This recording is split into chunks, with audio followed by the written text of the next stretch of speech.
Ես ողջունում եմ գործարար ալիքի միացած մեր ռադիոլսողներին եւ դիտողներին։ Դուք միացել եք 106.5 հաճախականությանը։ Ես Գայա Ասոյանն եմ, եթերում Դիվանագետ Արա Պապյանի հեղինակային հաղորդումն է Modus Vivendi-ին։ Ողջույն, պարոն Պապյան։ Բարև ձեզ։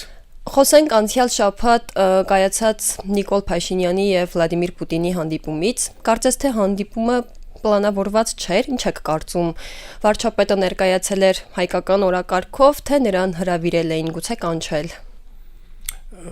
Իր հարցազրույցներից մեկի ասուլիսի ժամանակ էր կարծեմ Փաշինյանն ասեց, որ ինքն է խնդրել հանդիպում Պուտինի հետ եւ անգամ խոսակցություն եղավ, դա ասես դե մենք փոքր երկիր ենք, մենք եւ որ պիտի խնդրենք հանդիպում եւ այլն։ Դրա մասին իդեպ խոսակցությունները վաղուց կար, որ Նիկոլ Փաշինյանը փորձում է հանդիպում ստանալ Պուտինից։ Ինքը գնացել էր Պուտինին ասել այն, ինչ որ ինքը 18 թվին Պուտինի ներկայացուցիչներին, երբ որ օթանավով եկավ այստեղ, այդ ներկայացուցիչները ասեց, այն ժամանակ դե Կարեն Կարապետյան թե Փաշինյան հարցներ քննարկում, ինքը ասեց դες Կարեն Կարապետյանը պետք որ իրականացնի ձեր ծրագիրը, ես ինչ վատ Կարեն Կարապետյան եմ, ես կանեմ ամեն ինչ ուզում եք։ Հիմա էլ թեման հետեւյալն էր, որ իսկ ինչ եմ արել առ այսօր, որը չի բխել ձեր շահերից։ Հա, խոսացել եմ, ինչ որ բաներ եմ ասել, բայց որևէ գործնական չեմ արել։ Բայց իմ կարծիքով Նիկոլ Փաշինյանի այս վարքը անվստահելի վարքը բանի տեսանկյունից, Պուտինի տեսանկյունից, Պուտինին եւ այլոց արդեն չի բավարարում, դրա նրանք որոշեցին ցուցադրաբար, եւ սա ցուցադրաբար էր, որտեվ նման խոսակցություններ ես վստահաբար կարող եմ ասել, որ նախկինում լինում են փակ խոսակցությունների ժամանակ, հիմա բոլորի արչեւ Պուտինը ինչ որ հարցեր բարձրացրեց եւ այսպես ասենք թիրախային լսողները, ում որ ուղված էր սա, Նիկոլ Փաշինյանը չէր, դա հայաստանցի ընտրողներ եւ հետո ավերջուկը արդեն Պուտինի հիման վրա սկսեց ավելի մանրամասնել Պուտինի հայտարարություններն ավելի դիվանագիտական էին կարծես թե հետո ավերջուկը հայտարարություններ տվեց եւ մտահոգություններ հայտնեց արդեն Հայաստանին վերաբերող եւ առանձնացնենք մի քանի կարևոր հայտարարությունները, որոնք եթե արդեն իրագործվեն, կարող են լուրջ հետևանքներ ունենալ Հայաստանի համար։ Նախ ես ուզում եմ ասել, որ ես անձամբ եւ այն քաղաքական ուժը, որին ես ներկայացնում եմ, տարիներ շարունակ հանդես է եկել արևմուտքի հետ եւ հանդես է գալիս սերտ հարաբերություններ զարգացնելու համար։ Բայց մենք երբեք կողմնակից չենք եղել, որ դա արվի անպատրաստ վիճակում, այլ նախապես պիտի մշակվեն համապատասխան փոխարինիչներ ըստ ոլորտների։ Մասնավորապես Օվերչուկը սպառնում է, որ գազի գինը կթանկանա, եւ Պուտինն էլ նշեց, ասեց $177 1000 քառակուսի մետր ենք ծախում, Եվրոպան 600, սուտ ասում Պուտինը։ 177-ով ծախում են 100% ռուսական ընկերություն, հանդիսացող Հայաստանում այդ Հայգազը ինչա եւ այլն այդ ընկերությանը, որը կապ չունի։ Մեզ սպառողներից հասնում է $350-354 1000 խորանարդ մետրը, որը արդեն ոնց որ ասած էժան չի, այո Եվրոպայից էժան է, բան չունեմ ասելու, բայց էժան չի մեր տարածաշրջանի համար։ Հիմա լսողները կարող է հարց տան, բա դուք ինչ պիտի անեիք։ Ես կանեի այն ինչ որ արել եմ ժամանակին որպես արտաքին գործերի նախարարության Իրանի բաժնի, այս հետո Իրանի բաժնի ղեկավարի, բաժնի աշխատակից հետո ղեկավար։ Այսինքն մենք զարգացրել ենք Հայաստան-Իրան-Թուրքմենստան կապը։ Եվ այն ժամանակ որ Հայաստանը փողել չուներ, բայց գազը որտեղից էր գալիս։ Երբ որ Վրաստան կռիվ էր եւ փակ էր, բայց մենք կարողացանք անգամ այդ վիճակում պայմանավորվել, որպեսզի Թուրքմենստանը գազ մատակարարի Մաշհեդ քաղաքին, Իրանի հյուսիս-արևելքում, որի համարժեք չափով այստեղ այս հյուսիս-արևմտյան մասից Իրանը մեզ գազ տա։ Ուրեմն մի հատ Իրանի հետ բարեհաճեիք այդ հարցերը քննարկեիք։ Մի հատ այդ Ռուսաստանին տված Իրան-Հայաստան գազամուղի կողքը մի հատ էլ գազամուղ կառուցեիք այդ 750 մմ-անոցը, որը հենց ռուսների պահանջով ըստ էության կառուցվեց այդքան, այնինչ 2 անգամ ավելի մեծ։ Այդ անեիք, այսօր Ռուսաստանը այդ լծակը այլևս չէր ունենա։ Այսինքն, երբ որ կասեր գազի գինը կթանկացնեմ, սկմծիծաղ կտայիք, ասեիք, դե լավ, շատ լավ կթանկացնեք, մենք էլ ուրիշներից կառնենք։ Հիմա ինքը գիտի, չէ, որ դու ոչինչ չես արել։ Այսինքն, քո արած արդեն արկածախնդրությունը։ Հիմա մյուս հարցը հարցը առաջանում, իսկ ինչպես հակակշռել, շատ պարզ։ Էլ իրանց այդ առաջարկը ներկայացվել է ժամանակին դա կանադական կանդու ռեակտորների հիման վրա նոր ատոմականի կառուցում էր ճապոնական ֆինանսավորմամբ։ Իսկեն Հայաստանը ոչ մի ցենտ չէր դնելու։ Հիմա ինչա կանդու ռեակտորի տարբերությունը այդ ամերիկյան առաջարկած մոդուլն է, շատ բարձ։ Կանդու ռեակտորները աշխարհի միակ ռեակտորներն են, որոնք աշխատում են ոչ հարստացված կամ անգլերեն ասած non-weaponized ուրանիումի հիման վրա։ Այսինքն այն թափոնները տոնաներով եւ տասնյակ տոնաներով, որ մենք այսօր ունենք ատոմականում, արդեն թափոնից վերածվում են մեզ համար վառելիքի։ Եվ նաև հաշվի առնելով, որ դա հարստացման խնդիր չունի, այլ պարզապես բանդլներ են կոչվում, հատուկ այդ բանդլների սարքել, որը շատ պարզ տեխնոլոգիա է, իսկ մենք հաշվի առնելով, որ Հայաստանում ունենք ուրանիումի պաշարներ, կարող ենք օգտագործել։ Էլ չեմ ասում, որ ճապոնացիք իրանք խնդրում են մեզ ոչ միայն ձրի, այլ փոխտան, որպեսզի օգտագործենք արդեն օգտագործած ուրանիումը, որի հարստացման աստիճանը իջել է սովորական ռեակտորների համար, բայց կանդուի համար չի աշխատում։ Հիմա բաթոան էին, բայց որ ասում ենք ինստիտուցիոնալ հիշողություն, մասնագետի փորձ եւ այլն, հենց սրա համար ենք ասում, որ դա շատ կարեւոր արծա, ոչ թե փողոցից ամեն եկող ասում է, բա ինչ անենք, բան չկա, ճար չկա։ Ես այս երկու հստակ ուղղություն նշեցի, որը արել ենք ժամանակին եւ կարելի էր անել հիմա։ Իսկ եթե գազը թանկացավ Հայաստանում, ուրեմն արտադրության կեսը դառնում է ոչ մրցունակ, որտեվ առանցն էլ մեզ մոտ գիտեք շատ բարձր է ինքնարժեքի մեջ այդ վառելիքաէներգետիկ բաղադրամասը շատ ավելի կբարձրանալ, չեմ ասում դե ջերուցում, մերուցում, մյուս հարցերը կա։ Այդ է սպառնալիքը Օվերչուկի։ Հաջորդ հարցը կարծես թե ավիահաղորդակցությունն է, հա։ Ավիահաղորդությունների հարցն է։ Հիմա Նիկոլ Փաշինյանը երբ որ եկավ իշխանության, մեր արտահանման 17-18% ռուսական շուկան էր։ Իսկ ես հիշեցնեմ, որ 2000-ականների սկզբին մեր արտահանման թիվ 1 գործընկերը եղել է Եվրոմիությունը։ Այն ժամանակ որ իբր թե պրոռուսական են Եվրոմիությունն էր մեր գործընկերը, հիմա հակառուսական ենք 2.5-ից 3 անգամ Նիկոլ Փաշինյանի ժամանակ շատացավ մեր տնտեսական կախվածությունը Ռուսաստանից։ Որ կախվածության մեկ մասն էլ հենց այսպես ասած խոպանչիներն են։ Ինքը ինչ է ասում։ Ինքը ասում է, լսեք, ձեր մոտից գալիս են աշխատելու իմ մոտ։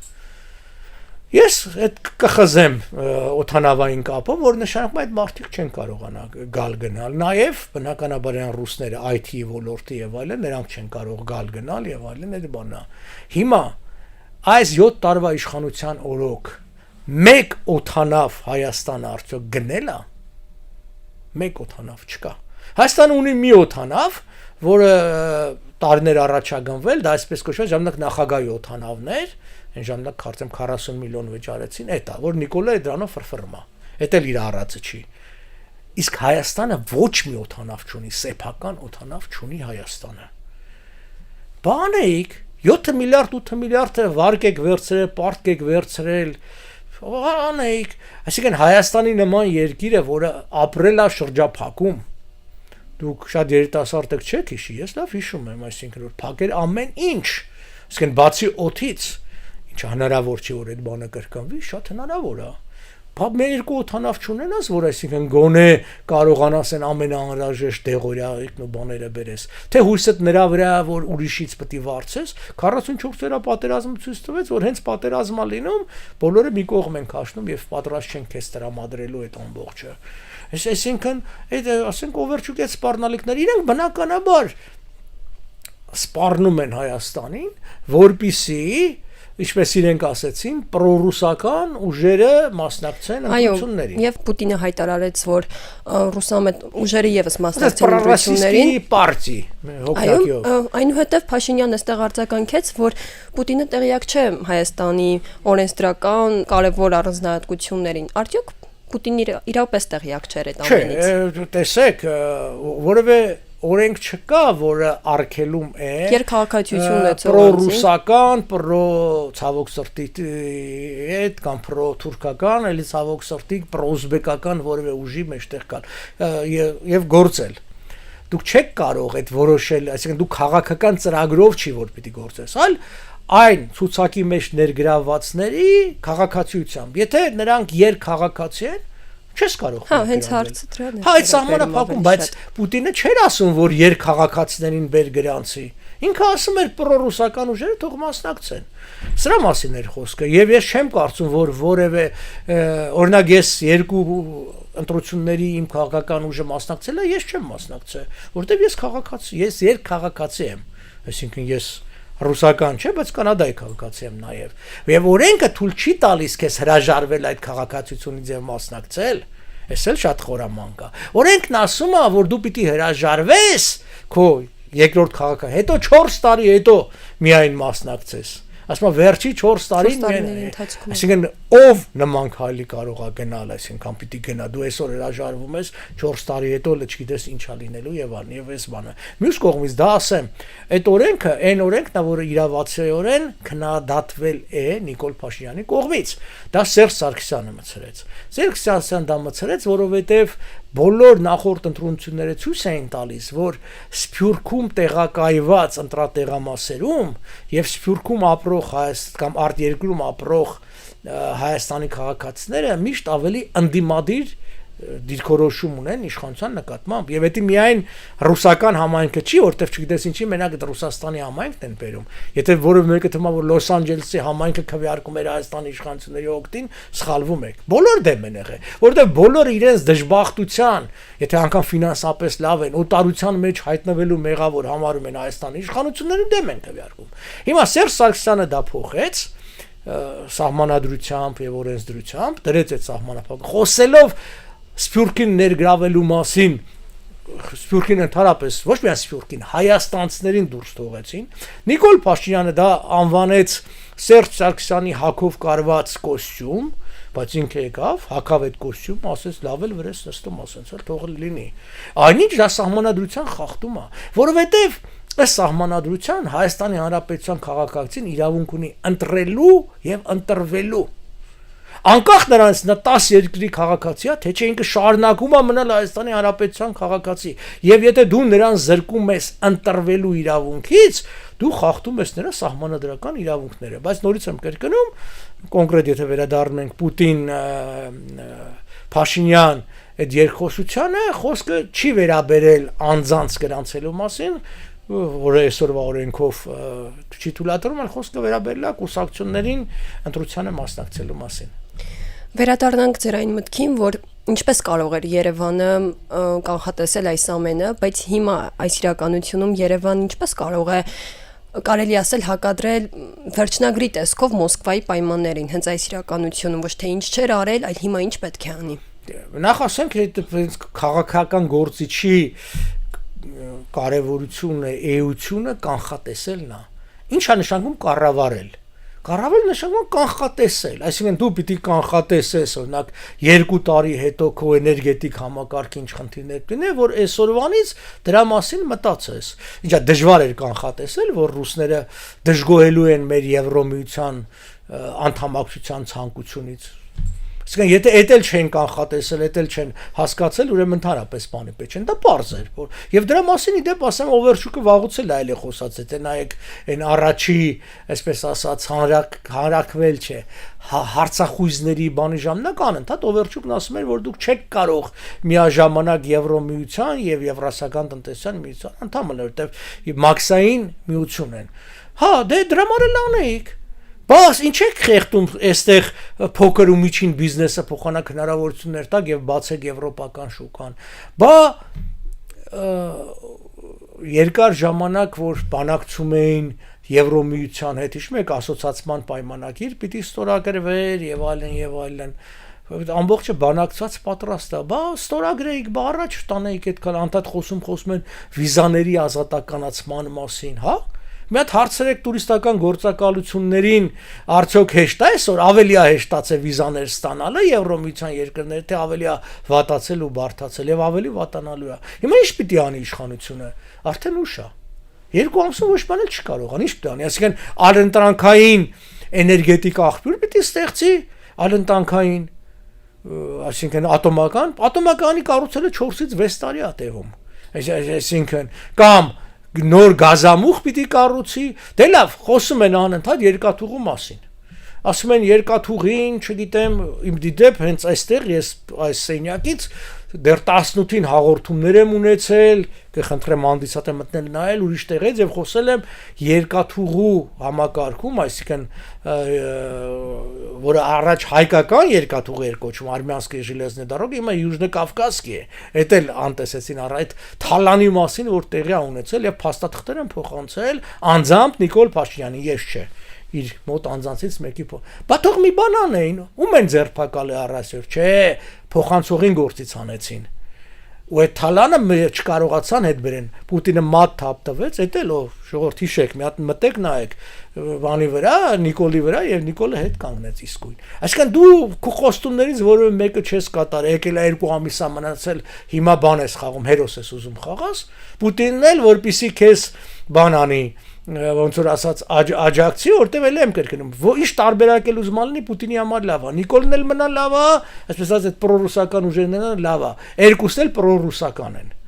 Ուղղակի մեկը բացահայտ պրոռուսական է, մեկը թաքուն պրոռուսական է, անգամ թաքուն պրոռուսական Նիկոլը որ կա, ինքը բացահայտ այսօր պրոթուրքական է, դա էլ դիժորտ հաշվի առնի։ Այդ մենք որ սկզբից խոսում էինք, որ այսինքն սկզբից չէ, դեռ օրեր առաջ են խոսացել եւ մենք կանխատեսել էինք, որ այդ պատերազմել չէր սկսել։ Եթե հիշում եք նայեք, ես այսինքն դուք չեք հիշի, բայց մյուս ձեր գործընկերները, ես ասել եմ այստեղ, Ռուսաստանը հեռանալու է տարածաշրջանից։ Այս ժամանակ Ուկրաինայի պատերազմել չկար։ Ես չգիտեի ոնց են Ռուսաստանին խեղճացնելու, բայց հենց որ պատերազմը սկսեց, Պուտինը հարձակվեց Ուկրաինայի վրա, ես ասացի երկու հարց։ Մեկը Ռուսաստանի ապագան որոշված է, այլևս իրան ջախջախելու են եւ այցեւ հիմա այս պատերազմը եւս 2 տարի կտևի 2 ամիս թե էական չի, չկա Ռուսաստանը, տնտեսապես ջախջախված է, ռազմականապես էլ բարոյապես եւ այլն, բայց այդտեղ ուրիշ հարց կա նաեւ, խնդիրը հետեւյալն է, որ այդ կանխատեսումները մեր իշխանությունները որևէ բան չարեցին։ Իրենք ամբողջը հաշվարկում են բաների վրա, ընտրությունից եւ հիմա էլ որ նկատում ես որ իրանք անում են, իրանք փորձում են ընտրության քվեների վրա։ Իսկն իրենք ոչ թե ժողովրդին ասում են ժողովուրդ, դու եւ ժողովուրդը իրաց պետք է այդ հարցը անպայման, որ իշխանություն, այ հիմա որ մեր գազը թանկացնեն, դու ինչ առընտանք ես առաջարկում։ Այլ որ հիմա փակեն, ինչ առընտանք, որովհետեւ դու ես իշխանությունը։ Դու ես իշխանություն, դու ես որոշե քաղաքական գիծը։ Այ մենք ծրագիր ենք հրապարակել, մանրակրկիչ այսինքն մեր էս մասնակցության առումով որ բանը, հստակ գրել ենք, որ ինչ ենք ուզում եւ ինչպես ենք ուզում։ Մի հատ դու պետք է ցույց տաս, բա քաղաքական ուժ է դա։ Բա ինչա դու ժողովրդի հաշվին բան ես անելու, քաղաքականություն ես խաղալու։ Ես վստահ եմ, որ Նիկոլ Փաշինյանը չի տուժելու անձամբ ամբողջից, եթե իհարկե մնա իշխանության, բայց ժողովուրդը տուժելու է։ Բա պատասխանատուն ով ալնելու էս ամբողջի համար։ Էլիա մարսելու։ Էլ եմ կրկնում, քաղաքական ուղղվածությունը հայտարարության մակարդակով ճիշտ է։ Դա արևմուտքն է, դա Եվրոպան է, դա Ամերիկան է, բայց դա անելու համար պետք է նախապատրաստել դրա համար ամեն ինչ։ Եթե դու չես նախապատրաստում, դու շատ ծանր հետևանքների առջև կանգնես երկիրդ։ Վերջում անդրադառնանք տարածաշրջանային պատերազմին արդեն, որերորդ անգամ Թրամփը վերջնագիր է ներկայացնում Թեհրանին եւ կարծես թե արդեն վերջը մոտ է եւ իրար արդեն վերջնագրեր են փոխանցում եւ այլն։ Արդյոք վերջում ցամաքային գործողություններ բուն, հենց գործողություններ կսկսվեն Թեհրանում, ի վերջո ուր կգնա այս պատերազմը։ Ասեմ, որ այս 48-ժամյա վերջնագիրը Թրամփի հայտարարած 10-օրյա վերջնագրի վերջին մասն էր, ցամաքային էլիսա մասը խոսել ենք, լայնածավալ գործողություն չի լինի, որտեվ առաջին հերթին դա անիմաստ է, երկրորդը դա շատ զոհեր կարող է պահանջել, իսկ Ամերիկան շատ ծանր է տանում զոհերը, հա։ Դեմոգրաֆիան գիտեք շատ կարևոր հարց է, մենք մոռանում ենք, որ այդ ծնելիության ցուցանիշները, երբ որ առաջ 19-րդ ամկինը 7-8 10 երեխայեր ունենում եւ երկուսը մահանում էին մինչեւ չափահասությունը, դա շատ բան է երեխայի մահ, բայց դա մի տեսակ ընկալվում էր, որ այդպես է։ Այսինքն դու 7 ունենում ես, 5-ը հասնում է ինչ որ տարիքի։ Հիմա երբ որ 1-2 երեխա ունենում, բնականաբար այդ շատ ավելի ծանր է։ Հասկանալի է դա այդ բանը։ Դրա համար Ամերիկան արդեն ծանր է տանում այդ ամբողջը։ Մյուս կողմից Ամերիկայում որտեղ թանկացած, որ այսօր ասում են թանկա, բենզինի գինը եւ այլն։ Դու գիտեք որ Հայաստանից էժան է։ մի լիտր, այսինքն մի գալոն է որ բաժանում, դա այսինքն էժան է։ Իրանց աշխատավարձներն էլ ինչ մեզանից 10 անգամ ավել են, բայց իրանք լավ ապրելու են սովոր, իրանք երկար են քշում։ Այդ ամբողջ ամերիկան քաղաքակրթությունը ավտոմեքենայի վրա հիմնված քաղաքակրթություն է, էլի։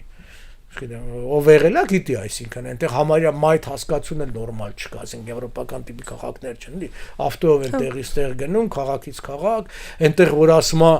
դրա համար է հաճախ է չափանիշներով այստեղ են ասում են Երևանից ընդամենը 10 կիլոմետր կամ 20 կիլոմետրի վրա,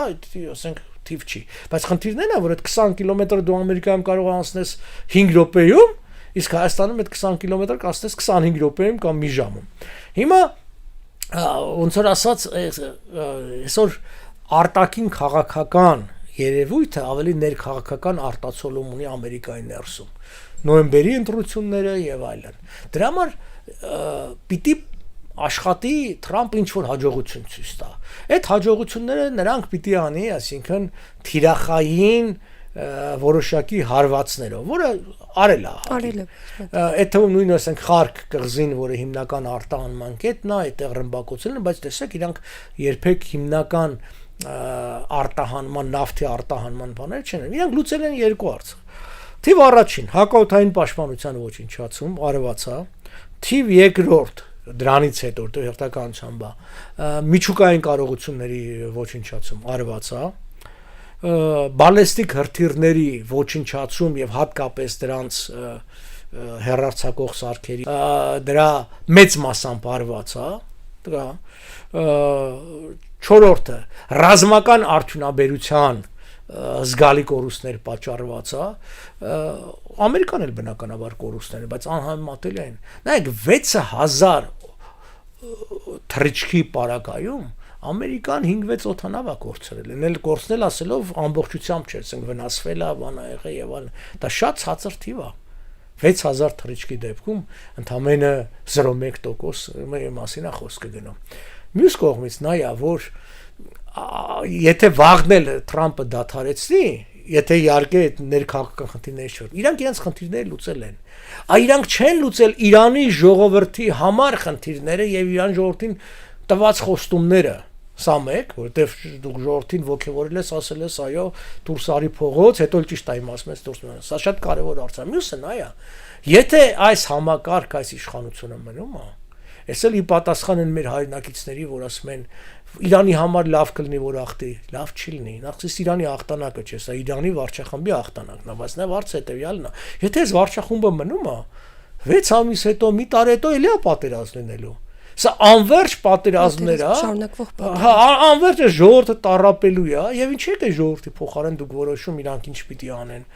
Թող ժողովուրդը ունենա իր անցումային փուլը, ազատ ընտրություններ կան, ինքն էլ կընտրի։ Հիմա եթե նորից կորոշի, որ ինքն ընտրում է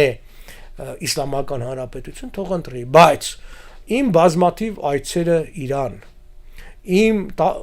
տարիներ էտուղության հետ սերտորեն աշխատելը, որպես արտգործնախարարության համապատասխան բաժնի աշխատակից, իմ մասնագիտական կրթությունը եւ շփումներ ցեն տալիս, որ չի ուզում ախպեր այդ ժողովուրդը, այդ ռեժիմը չի ուզում։ Ինքը չի ուզում աշխատի, որ այդ իր փողերը գնան նախ այդ մեծահարուստների Այդ էլ ղեկավարներն են մեծ, այսինքն զարմիկներն ու զարմուհիները Եվրոպայում, Լոնդոնում, Ամերիկայում կյանքը վայելեն եւ վայելեն ցոփ ու շվայտ կյանքով, հեչ սահմանափակումների մեջ չեն, դա փաստ է, որ դա այդպես է։ Նույն ձևի իրենք չեն ուզում, որ իրանց այդ ոնց ասած փողը, ոնց որ մենք ժամանակին Սովետում ապրում ենք, մեր փողը գնում էր ինչ որ Աֆրիկայի, Լատինական Ամերիկայի եւ այլ երկրներում կոմունիստական կուսակցությունների աջակցության, որովհետեւ սոցիալիստական կողմնորոշում ունեցող երկրներին օգնեն սոցիալիզմ ու կոմունիզմ կառուցելու։ Եվ ինչ կառուցեցին այդ սոցիալիզմը։ Հիմա հարցամ, Իրանը 79 թվականից այսքոմ հարյուրավոր միլիարդներ է ծախսել այդ դրսի բանը, բացի կիսաջախջախված Հեզբոլլահից եւ խուսիտներից, ասենք Եմենում, մի քիչ էլ Իրաքում էս մի երկու բան։ Ինչ եթե անգամ խոսենք կրոնական գաղափարախոսական հաջողություն, ինչ հաջողության ասե, ոչ մի, կամ որ հասներ։ Ենթադրենք հաջողվեց եւս 5 երկրում հաստատել իսլամական վարչախումբ։ Ասենք, հետո Դրա լավը որն է, եթե պիտի ժողովուրդը լավ։ Այսինքն ի վերջում այս պատերազմի վերջում անկախ վերջաբանից Ամերիկան իր հաղթանակի չափաբաժինն ունի արդեն ապահովված։ Ամերիկան ունի արդեն։ Ամերիկան արդեն վաճառում է Վենեսուելայի նավթը եւ մեծ փողեր է աշխատում։ Այն որ ասում են Ամերիկան չի կարող ապաշրջափակի Հորմուզի նեղուցը, իսկ հարց առաջ, իսկ արդյոք ուզում է Ամերիկան ապաշրջափակի։ Առնում էին այդ 80%-ը տեղից դուրս եկով Չինաստան, Հնդկաստան, Հարավային Կորեա, Ճապոնիա։ Հիմա ումից են առնում նավթը։ Միացյալ Նահանգներից։ Ում նավթը։ Վենեսուելայի նավթը։ Վերջ։ Բա որ այդ Հորմուզը բացի Իրանից չեն առնելու, այսինքն որ մի խելամիտ բիզնեսմենը, իսկ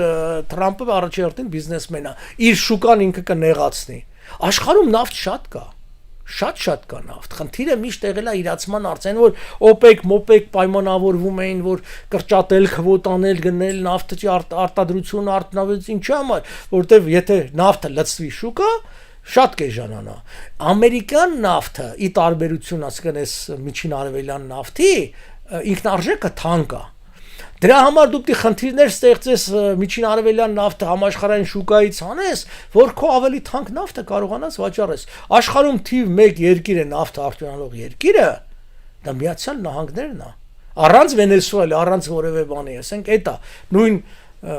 մեքսիկական ծոցի, հիմա Թրամփն ասում ամերիկյան ծոցից այդտեղ, բայց պիտի հասկանանք, որ շելֆի նավթահանքերը արդեն սպառվել են։ Հիմա իրան գնում են ավելի խորքային իսկ այդ հորատանցքները յուրաքանչյուր շատ ավելի թանկ են նստում։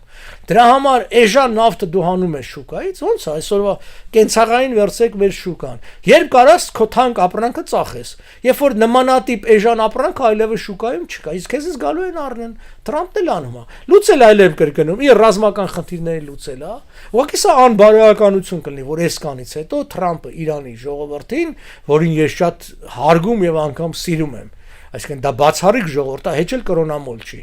Եվ այս գաղափարախոսությունը, որ ասում են մենք մուսուլման չենք, մենք պարսիկ ենք, սա շատ, այսպես ազգայնական ավելի գաղափար է, իսկ ազգայնական գաղափարախոսությունը մեզ մոտեցնելու է իրար։ Շատ ավելի։ Հիմա տեսնենք թե ուր կտանի այս պատերազմի վերջնագրերը եւ այլն։ Որ հուսանք, որ ի վերջո այս անդանակ մորթելը երկար չի շարունակվի։ Շնորհակալություն, պարոն Պապյան։ Հիշեցնեմ, որ դուք միացել եք 106 եւ 5 հաճախականությանը։ Ես Գայասյանն եմ եւ դուք լսում եք Դիվանագետ Արա Պապյանի Modus Vivendi հաղորդումը։